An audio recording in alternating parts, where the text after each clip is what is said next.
Sa unang higayon, ang Trevo Puerto de Siete, yung direpresentahan sa Florentina Ledesma Elementary School, mao'y nahimong kampiyon sa Penta Flores Bata ng kategorya sa 2014 Quinta Flores Festival ni Angelos Bianchi 2014. Nasakmit usab niini ang mga minor awards nga Best in Street Dance, Best in Ritual Competition, Best in Human Flower Formation, Best in Choreography, Best in Catsuit, ug Best in Costume. Nakuha usab sa District 3 ang Pinta Flores Bata Princess nga girepresentahan ni Charil Ines Lascoro Manilios.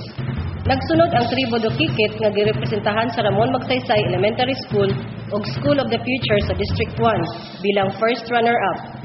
Ang second runner-up sa Tribo dos Once nga girepresentahan sa Congressman Vicente Gostilo Sr. Memorial School.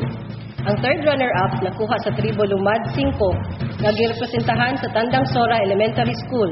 Nakuha usab niini ang laing minor award nga Best in Musicality.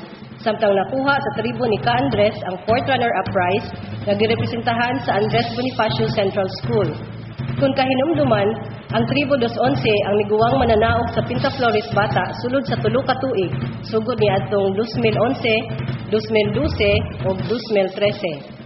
Sa laing bahin, ang grades 1, 2 ug 3 sa Colegio de Santa Rita sa Elementary Department mipasundayag usab bilang guest performer sa maong Pinta Flores Bata Ritual Dance Competition.